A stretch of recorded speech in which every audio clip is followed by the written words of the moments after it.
ஸ்ரீராம ஜெயம். சர்க்கம் 31. ஹனுமான் உரைத்த ராமசரிதம்.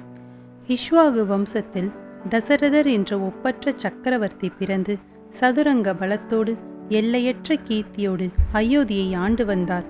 வாக்கு தவறாதவர், நீதிநெறியோடு அரசாண்டார். ஒரே நேரத்தில் 10 ரத வீரர்களை வெற்றி கொள்ளும் திறமையால் தசரதர் என்று பெயர் பெற்றார். மகா புண்ணியசாலி, சம்பாசுரனை வதைத்து இந்திரனுக்கு சமமானவர் என்று புகழப்பட்டவர். கௌசல்யை, கைகேயி, சுமித்ரை என்று 3 மனைவியர் இருந்தாலும் சந்தான லட்சுமியின் அருள் கிடைக்கவில்லை.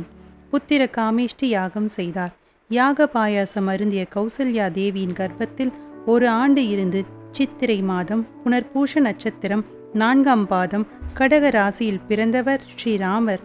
கைகேயி அன்னையின் வயிற்றில் பரதரும் சுமித்ரா தேவிக்கு இரட்டை குழந்தைகளாக லக்ஷ்மண சத்ருக்கணர்களும் அவதரித்தனர். நால்வரிலும் ஸ்ரீராமனிடத்தில் அனைவருக்கும் அதிக பிரியம். அதிலும் தசரதர் உயிரையே வைத்திருந்தார். அழகும் அறிவும் வில்வித்தையும் நற்குணங்களும் கொண்ட ஸ்ரீராமனை வெறுக்க யாரால் முடியும்? ஒருத்தி இருந்தாள். அவள்தான் கூனியான மந்தரை.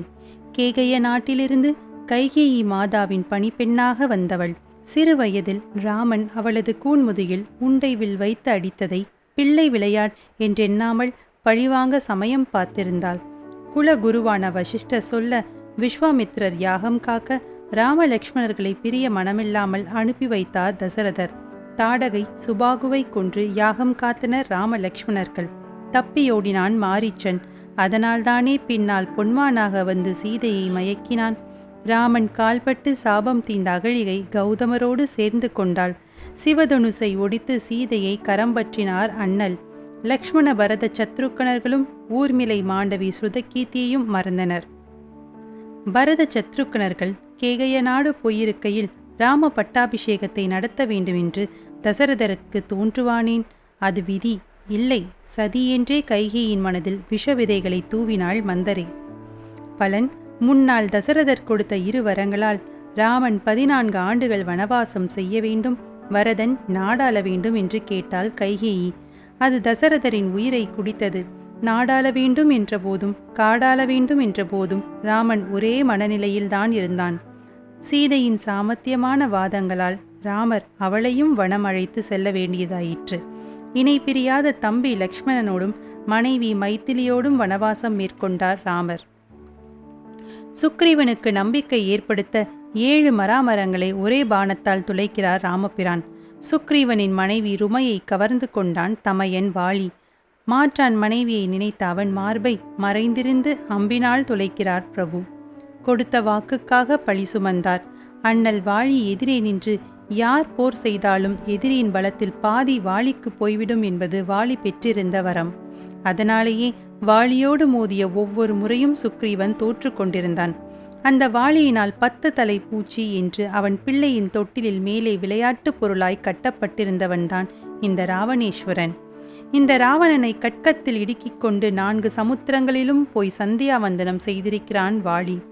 வாலியை கொண்ட ராமச்சந்திர மூர்த்திக்கு ராவணன் ஒரு தூசு. ஹூ என்று ஊதியே சாம்பலாக்கி விடுவார். வாலி இறந்த பிறகு சுக்ரீவ பட்டாபிஷேகம் நடந்தது. மழைக்காலம் முடிந்ததும் ஒப்பந்தப்படி 4 திசைகளிலும் பிராட்டியை தேட வானர வீரர்கள் அனுப்பி வைக்கப்பட்டனர். தென் திசைக்கு வாலியின் மகன் அங்கதன் தலைமையில் அனுப்பப்பட்டவர்களில் நானும் ஒருவன். ஜடாயுவின் சகோதரனான சம்பாதி தன் தூரதிருஷ்டி பார்வையால் சீதை இலங்கையில் இருக்கிறாள் என்று சொன்னதால் நான் 100 யோஜனை தூரமுள்ள சமுத்திரத்தை தாண்டி வந்தேன். இந்த இரவில் இலங்கையெங்கும் தேடி இந்த அசோகவனத்தில் சீதையை காணும் பாகியம் பெற்றேன். ராமபிரான் எப்படி வர்ணித்தாரோ அப்படியே இருக்கிறாள் அவள் என்று முடித்தார். ஒன்றுவிடாமல் இதை கேட்டுக்கொண்டிருந்த ஜனககுமாரிக்கு ஆச்சரியத்தில் மூச்சடைத்தது. நடுவில் அசைந்தால் கூட சம்பாஷணை நின்று போகுமோ என்று சிலை போல் இருந்தாள். பல இடங்களில் கண்ணீர் பெருகியது. பின்னலால் சுற்றப்பட்ட கழுத்தை நிமித்தி நாலாபுறமும் யார் இதை சொன்னது என்று ஆராய்ந்தாள். நாம் பிராண தியாகம் செய்து கொள்ளாதிருக்க எந்த தேவனோ ஆறுதலுக்காக இப்படி சொல்லியிருக்க வேண்டும் என்று எண்ணினாள். பூமாதேவிதான் யாரையாவது அனுப்பி இப்படி பேச செய்திருக்கிறாளோ என்று நினைத்தாள். மறுபடி குரல் வந்த சிம்சுபா விருட்சத்தை ஆராய்ந்தபோது மரக்கிளையில் சூட்சுமமாக அமர்ந்திருந்த ஆஞ்சநேயரின் உருவம் மங்களாக புலப்பட்டது. காற்று புகாத இடமில்லை என்பார்கள். இந்த லங்காபுரியில் இத்தனை காவல்களை கடந்து என்னை கண்டு மதுர வாசகங்களை பேசிய இந்த புத்திசாலி வாயுகுமாரனாகத்தான் இருக்க வேண்டும். சூரியனுக்கு முன் வரும் அருணனைப் போல் என் ராமச்சந்திரமூர்த்தி வருவதை அறிவிக்க வந்த வானர சிரேஷ்டன் இவன் என்று முடிவு செய்த சீதை ஆனந்தத்தால் பூரித்தாள்.